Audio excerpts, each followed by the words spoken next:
अस्सलाम वालेकुम। मैं हूं जी अब्दुल समद, अपने चैनल अब्दुल समद पीके के साथ। अच्छा जी, आज मैं एक छोटा सा वीलॉग बना रहा हूँ। तो असल में काफ़ी भाइयों के वो मैसेज आ रहे थे कि यार कोई अपडेट नहीं आई वीज़ों के मुतल्लिक। तो नहीं भाई, कोई अपडेट नहीं है, सीधी और साफ बात है। ये जो अपडेट वाली वीडियो देख रहे हैं ना, वो सब कोई सच में कुछ नहीं है उसमें। वो जितनी वीडियोस हैं वो बस बातों में ही हैं। अभी प्रोफेशनली या पेपर वर्किंग में कुछ नहीं है। अभी दूसरी कुछ इन्फॉर्मेशन आई थी रात को कल। मेरा एक दोस्त आया पाकिस्तान से। तो आपको पता है, कुछ भी न्यूज़ आएगी मैं आपको बताता हूँ। तो वो ई वीज़े पे आया है। तो उसने जो रिक्वायरमेंट, जो सारी डिटेल बताई है ना, यकीन करें मैं बड़ा खुश हुआ हूँ।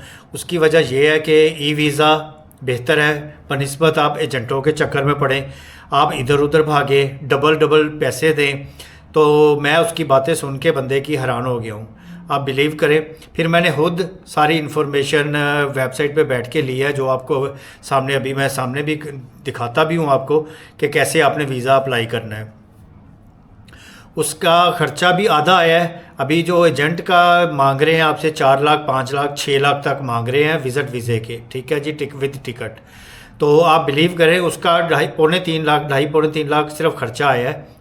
और उसने खुद अप्लाई किया। अगर आप लीगल हो यार, आपके पास डॉक्यूमेंट्स हैं, आपके पास सारा कुछ है, तो आपको एजेंटों के चक्कर में पड़ना ही नहीं चाहिए।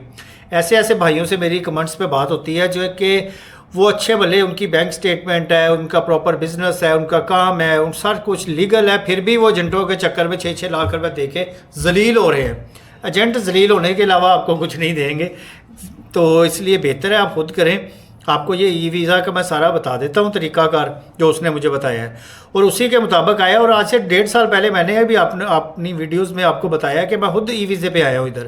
इधर आके मैं फिर पक्का हुआ हूँ। जिस तरह आप कहते हैं ना कि आपने विजिट वीज़े पे आना है और आके चलो खली बल्ली हो जाना है, या इधर उधर हो जाना है, या इलीगल काम करना है, वो एक अलग एक इशू है। तो वो तो आप ई वीज़े पे भी कर सकती हो। तो फिर ई वीज़े पे डबल पेमेंट दे के आप जलील क्यों हो रहे हो? और आसानी से लग रहा है, ये भी बात कन्फर्म है कि वो आसानी से लग रहा है। ठीक है, मैं एंड पे आपको इस वीडियो के बताता हूँ। पहले आप देखिए कि तरीकाकार क्या है, कैसे मतलब कि ई वीज़े पे आप आ सकते हैं। तो उसके डॉक्यूमेंट्स, उसकी रिक्वायरमेंट देख लें। ठीक है, फिर मैं एंड पे बताता हूँ। उस बंदे का जो कल रात को आया, मैंने खाना खिलाया उसको, पाकिस्तानी है, कराची से आया है, तो पुराना दोस्त था मेरा। तो उसने भी यहाँ आके ही मुझे वीडियो से नंबर लेके मुझे कांटेक्ट किया, और कल शाम को हम मिले हैं, उससे बड़ी अच्छी गपशप हुई। तो उसने मुझे सारी डिटेल बताई है, बहुत आसानी से लग गया। तो 1.5 साल पहले जब मैंने लगवाया था, मेरा ख्याल है 2 दिन का प्रोसीजर था और मेरा वीज़ा लग गया था। तो अभी 1.5 साल बाद मुझे ई विज़िट की अपडेट आई थी। मैंने कहा चले आपको बताता हूँ। तो पहले आप देखें ये वीडियो, ठीक है जी। ये जो मैं आपको दिखा रहा हूँ सारा प्रोसेस, वो देखें। उसके बाद मैं आपको बताता हूँ कि उस बंदे का कितना खर्चा आया और कैसे उसने अप्लाई किया और क्या क्या वो लेके आया, और उसको यहाँ पे आके एयरपोर्ट पे किस चीज़ का सामना करना पड़ा, वो आपको मैं एंड पे बताता हूँ। तो अभी आप ये पहले देखें, जो मैं मतलब कि खुद बैठ के ये सारा कुछ वेबसाइट पे देख रहा हूँ।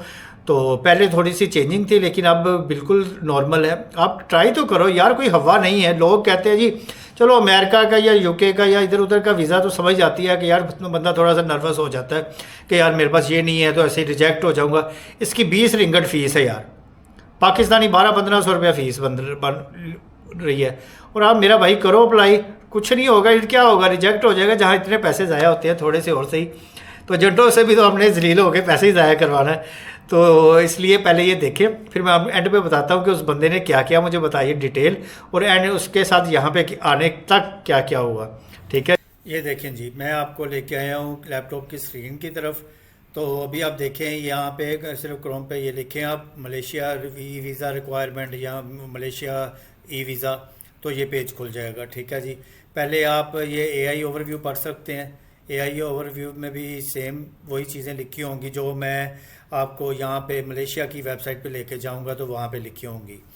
तो वैलिड पासपोर्ट, वही सब चीज़ें हैं जो आम सभी इमिग्रेशन वाले मांगते हैं। तो प्रूफ और accommodation, e visa application form, ये आपको मैं अभी लेके जाता हूँ उस वेबसाइट पे, तो वहाँ पे मिल जाएगा। तो प्रूफ ऑफ सफिशिएंट फंड, तो ये आपके पास इतनी अमाउंट होनी चाहिए, जो भी ये भी मैं पहले बता चुका हूँ आपको। तो वीज़ा फ़ीस की पेड स्लिप होनी चाहिए वीज़ा फ़ीस की। ठीक है जी, वो भी आपको मैंने बता दिया। ये सारा कुछ मैंने बता दिया। तो अभी हम चलते हैं वीडियो, ताकि लंबी ना हो और आप लोग बोर ना हो, आपको इनकी वेबसाइट पे लेकर चलता हूँ। ये देखें जी, ये लिखा हुआ है जबतन immigration Malaysia, e visa Malaysian की डिपार्टमेंट के। इसकी हम वेबसाइट ओपन करते हैं तो जैसे ही ओपन करेंगे ये वाला पेज सामने आ जाएगा। इस पेज में पहले आपने देखना है कि आपका पाकिस्तान का, आपको मैं हर चीज़ प्रूफ के साथ दिखा रहा हूँ, ठीक है जी।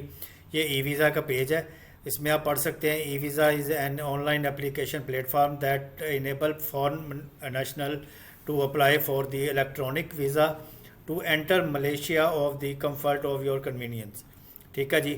इसमें आपने देख लेना कि आपका मुल्क है पाकिस्तान। अगर पाकिस्तान नहीं है तो इंडिया से जो मेरा भाई है, जो बांग्लादेश से है, जो नेपाल से है, कहीं से भी है वो चेक कर ले। तो ये पाकिस्तान लिखा हुआ है, आप देख रहे हैं ये वाला पाकिस्तान लिखा हुआ है। तो अब इसका मतलब है पाकिस्तान ई वीज़ा अप्लाई कर रहा है। और ये प्रूफ है, ये मैं करके आया हूँ, अभी कल जो दोस्त की बात कर रहा हूँ वो करके आया है। तो इतना मैं आपको डिटेल से सारा कुछ ना ही बताऊं तो बेहतर है, इतना तो आप समझदार हो, समझ जाओगे क्या क्या है। अब हम चलते हैं डायरेक्ट ई वीज़ा जहाँ से अप्लाई होता है, ठीक है जी। ये जैसे ही आप मेन सर्विस में जाएंगे ऊपर, ठीक है, कॉलम में, तो यहाँ पे ई वीज़ा लिखा हुआ है, वीज़ा रिक्वायरमेंट बाय कंट्री, ठीक है जी, वो भी आप पढ़ सकते हैं। वीज़ा फीस लिखा हुआ है, वो भी आप पढ़ सकते हैं। वीज़ा विद रेफरेंस वाले जो वीज़े होते हैं, जो स्पॉन्सर वाले, वो हैं। तो आपने सिंपल अप्लाई फॉर वीज़ा पे जाना है, कहीं इधर उधर जाने की ज़रूरत। फ़ीस देखनी है तो वो मैं आपको दिखा देता हूँ। ये देखें, आप फ़ीस वाले कॉलम में जाएंगे तो यहाँ पे हर मुल्क की उन्होंने अलग-अलग फ़ीस दी हुई है। ये single, multiple entry visa, transit visa, ठीक है जी।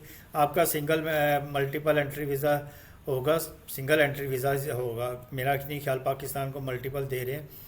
तो ये आप देख लें, ये इंडिया, पाकिस्तान है, और कहाँ गया पाकिस्तान, ये पाकिस्तान है।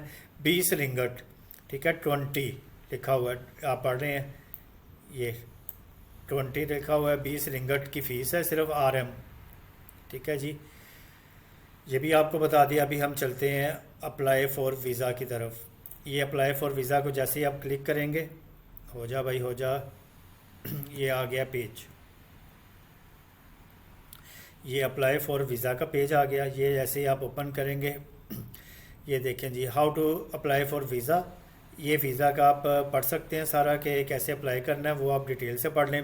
क्योंकि कुछ वीडियोस में लोग ना एक एक चीज़ पढ़ के बता रहे होते हैं। भाई अगर आप मतलब कि इतना तो पढ़ ही लेता है इंसान कि इंग्लिश में है, तो जो मेरा, जिसके पास रिक्वायरमेंट नहीं पूरी, जिसके पास जो पढ़ा लिखा नहीं है, वो तो एजेंटों के चक्कर में आए तो समझ आता है कि यार ठीक है, उसके पास नॉलेज नहीं है तो मुश्किल है, बेचारा परेशान है।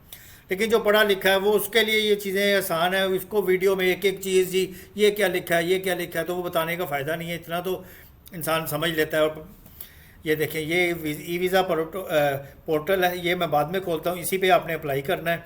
ये पेज ओपन होगा, आप इसमें पढ़ लें। आपको सारी रिक्वायरमेंट भी लिखी हुई है, फ़ोटो कॉपीज़ हैं, वीज़ा है, मतलब कि आप वीज़ा फॉर्म है IMM 47 का, पासपोर्ट साइज़ तस्वीरें हैं ओरिजिनल, वो फ़ोटो कॉपीज़ हैं, टिकट की, रिफ़ंड कंफर्म्ड होनी चाहिए टिकट, रिटर्न टिकट होनी चाहिए। ये मैं पहले भी बता चुका हूँ।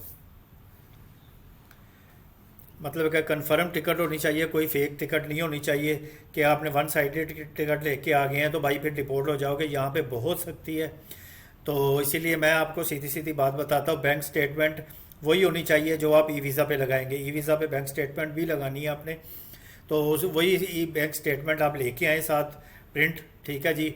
ट्रैवल चेक्स हैं तो वो ठीक है, डॉलर्स हैं वो ठीक है, लेकिन इतनी अमाउंट तो आपके पास होनी चाहिए कि आप अगर 15 दिन 20 दिन एक माह रहना चाहते हैं तो उसके लिए होटल बुकिंग तो आप दे ही रहे हैं, तो साथ खाना पीना भी तो है ना मेरा भाई।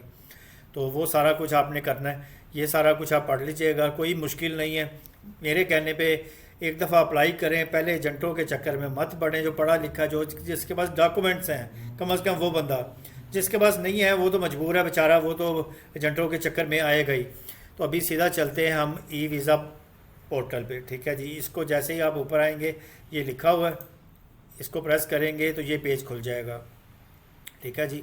इस पेज पे जैसे ही आप आएंगे तो मेरा भाई लोग ये देखें जी, अगर आपने पहले ई वीज़ा अप्लाई किया हो, जिस तरह मैं हूँ, मैंने पहले ई वीज़ा पे आया हुआ हूँ, अप्लाई भी किया हुआ है, तो मैं रिटर्निंग यूज़र पे आके लॉगिन करूँगा। मेरे पास वो अपना लॉगिन यूज़र नेम और पासवर्ड है, मैं उसको ओपन करूँगा और अप्लाई कर दूँगा।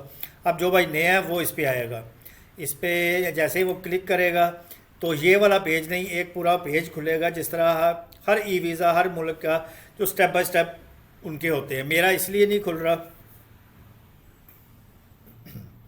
मेरा ये पेज इसलिए मेरा भाई नहीं खुला कि मैं इस टाइम मलेशिया के अंदर बैठा हूँ, मेरी लोकेशंस ऑन है, तो मेरी वेबसाइट यहाँ की है, तो इसलिए मेरा भाई मेरा ये यहाँ पे नहीं। जो भी इस मुल्क से बाहर है, किसी भी मुल्क में है, वो जैसे ये पेज ओपन होगा उसके आगे सारी स्टेप बाय स्टेप रिक्वायरमेंट है, कोई मुश्किल नहीं है। एंड पे अपलोड डॉक्यूमेंट्स हैं, उसमें आपने वो उन्होंने 4-5 खाने बनाए हुए हैं, उसमें आपने डॉक्यूमेंट्स अपलोड करने हैं। जहाँ पासपोर्ट लिखा होगा वहाँ पासपोर्ट अपलोड करना है, जहाँ बैंक स्टेटमेंट लिखी होगी वहाँ बैंक स्टेटमेंट, जहाँ टिकट लिखी होगी, हर चीज़ के नीचे उन्होंने, हर अपलोडिंग के नीचे उन्होंने लिखा होगा कि यहाँ पे ये चीज़ अपलोड करें। अपलोड करेंगे तो आप मतलब कि एंड पे फ़ीस होगी आखिर में, तो फ़ीस का ऑप्शन होगा, fees credit card debit card कोई भी है तो उस पर से आप फ़ीस पे करें और सबमिट कर दें। सबमिट करेंगे तो आपको ईमेल आएगी एक कि आपके डॉक्यूमेंट सबमिट हो गए हैं, ठीक है। तो जैसे ही आपको ईमेल आए कि आपके डॉक्यूमेंट सबमिट हो गए हैं, तो उसके बाद आपको वो उसी ईमेल पे ईमेल आएगी कि आपका एम्बेसी में इस दिन इंटरव्यू है। सिंपल मेरा भाई, एम्बेसी जाओ और एम्बेसी में आपको 12 बजे, मेरा ख्याल है 10 बजे वो पिक करते हैं। आप जाएंगे तो आपके पासपोर्ट वगैरह हर चीज़ ले लेंगे और 12 बजे आपको ई वीज़ा दे देंगे। 2 घंटे में मुझे मिल गया था। तो अभी मैं आपको दोबारा इस लैपटॉप को बंद करके बताता हूँ कि उस जो भाई कल आए हैं यहाँ पे ई वीज़े पे, उन्होंने क्या क्या चीज़ें फ़ेस की हैं, इमिग्रेशन में क्या क्या फ़ेस किया है, वो मैं आपको बताता हूँ। अभी पहले इस लैपटॉप को बंद करें हम। जी मेरा भाई, ये देखा आपने कि ये जितने डिटेल दिखाई है आपको, सिंपल प्रोसेसिंग है, कोई मुश्किल नहीं है, कोई तोप नहीं चलानी है आपने यार। तो आप ट्राई तो करो। जो लोग मतलब कि इस्लामाबाद के करीब हैं उनको भी आसानी है। हाँ, मुझे भी कॉल आई थी, मैं भी इस्लामाबाद गया था, तो इस्लामाबाद में एम्बेसी गया हूँ, एम्बेसी से वीज़ा लिया मैंने। तो एक तो ये प्रॉपर वीज़ा होगा, लीगल तरीके से होगा, यहाँ इमिग्रेशन भी कोई तरह तंग नहीं करती। दूसरा, आपको पता है कि आजकल पाकिस्तानी पासपोर्ट पे या काफ़ी लोग हर मुल्क से डिपोर्ट हो रहे हैं पाकिस्तानी, लेकिन बेहतर है आप लीगल तौर पे करेंगे तो कोई मसला नहीं है। वो बंदा आया, उसने 2.5-3 लाख टिकट और सारा उसका खर्चा आया, तो टिकट तो आपको पता है महंगी है, होटल बुकिंग कन्फर्म है वो करवानी पड़ेगी आपको, ठीक है। आप हफ्ते की करवा लें, 2 हफ्ते की करवा लें, होटल बुकिंग करवाएं प्रॉपर, तो पैसे ही लगाने हैं ना, तो पैसे इस तरह लगाएं। तो उसके बाद आपने वीज़ा फ़ीस देनी है, आपने अपनी थोड़ी सी रिक्वायरमेंट है वो पूरी करें। बैंक स्टेटमेंट है, हर बंदे की होती है यार, जितनी भी है आप लगाएं, और आपके पास इतने पैसे होने चाहिए। अगर आपने 15 दिन रहना है तो 15 दिन के पैसे खर्चा हो, होटल बुकिंग के अलावा खाने पीने का इधर उधर का, तो इतने पैसे बंदा कर ले। जहां आपने 5-7 लाख एजेंटों को देना तो इतने पैसे आप कर सकते हो, लेकिन ये लीगल वे है, तो आप आ जाओ। तो वो आया है, उसको इमिग्रेशन पे उन्होंने 2 या 3 सवाल किए हैं कि क्यों आए हो, पहले कभी किस मुल्क में गए हो या नहीं गए हो, कितने पैसे हैं, बस उसके पास ये 3 उसने सवाल पूछे हैं और उसको स्टैंप कर दिया और वो बाहर आ गया। और उसने बाकी जो होटल बुकिंग वगैरह थी वो तो डॉक्यूमेंट्स वो पूछा नहीं उन्होंने, वो डॉक्यूमेंट्स के साथ उसने देख लिया, सारा कुछ लगा हुआ है, तो कोई टेंशन नहीं हुई। आपकी जो फ़ीस की रसीद है वो भी ओरिजिनल होनी चाहिए। ये सारी डॉक्यूमेंट्स अगर आप मुकम्मल हैं आपके पास आए, वो भी उनको भी पता ई वीज़ा मिला है तो जेन्युइन है, उनको 3 सवाल किए हैं और वो बंदा बाहर आ गया। एक दिन पहले आया, कल उसने मुझे फ़ोन किया और उसने मिला, तो उसने कहा कि यार बहुत आसान है। तो फिर मैंने सोचा, मैंने कहा यार जो भाई बार बार मैसेज कर रहे हैं कि यार विज़िट वीज़ा कितने का मिलेगा, वो एजेंट ने मेरे साथ ऐसा कर दिया, उसने मेरे इतने पैसे खा लिए, अभी तक वो मेरी कॉल का जवाब नहीं दे रहा, उसका फ़ोन नंबर चेंज हो गया। और भाई इन चक्करों से बचो, आप खुद ट्राई तो करो यार। अगर आप आ नहीं सकते, आपका कुछ रिजेक्ट हो जाता है तो कम से कम इतना पैसा तो नहीं बर्बाद होगा, 4-5 लाख तो नहीं बर्बाद होगा ना यार। इसलिए आप खुद ट्राई करो, ये जेन्युइन बात बता रहा हूँ। मैं खुद भी 1.5 साल पहले आया था, अभी तक बैठा हूँ मज़े से मलेशिया में, ठीक है ना। तो मैं भी ई वीज़े पे आया था, मैं जैसे भी जो भी किया, आप भी आओ। अगर आपने विज़िट पे भी आके इधर उधर पंगे लेने हैं या जुगाड़ लगाने हैं तो यहाँ आके आप ई वीज़ा पे भी लगा सकते हो। और मैं सिर्फ हर वीडियो में यही कहता हूँ कि एजेंटों से बचो, खुद ट्राई ज़रूर करो।